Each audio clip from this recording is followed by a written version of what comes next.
How to remove iFrame border from Squarespace website. Hello guys and welcome to today's new tutorial. In today's video I'm going to show you how simple and easy it is to remove an iFrame border from your Squarespace website.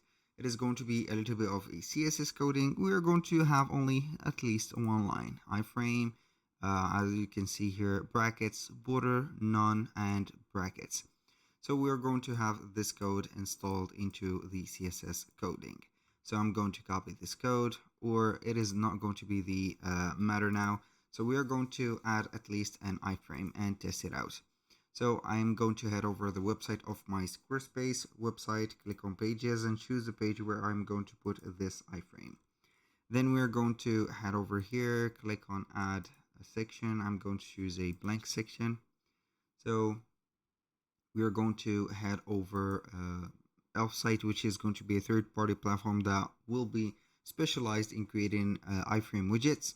So we are going to have, for example, something like a gallery or photo gallery like that. I'm going to create it. So let's have here the widget. I have already created a gallery, so we are going only to edit it. So either you are going to remove the borders from here if they are going to be on the layout or on the settings. There's going to be something added in here, but if you're going to have nothing, it is going to be cool. So I'm going to have the images just like that. I'm going to install them, copy the code. As you can see, it is going to be an iframe. So basically we're going to be here adding the block as embed,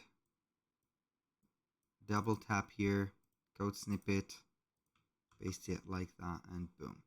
So we're going to disable the as you can see here, the showing of the, as you can see, the preview. So I don't know why, for some reasons it is going to have this ugly shape of having the scrollable bar. It doesn't matter. So normally or usually you're going to find at this specific part the iframe, let's say, border. So we're going to bring this code that I'm going to put on the description section. We're going to save everything here. I'm going to exit, and we're going to head over the custom code. Let me check up here. This is an iframe also. We can go ahead and head over custom CSS, add our code just like that, and it is going to remove any of the borders for the iframes. That was all for today's video. Thank you guys for watching. I hope that you have enjoyed the content, and I hope to see you soon on the next one.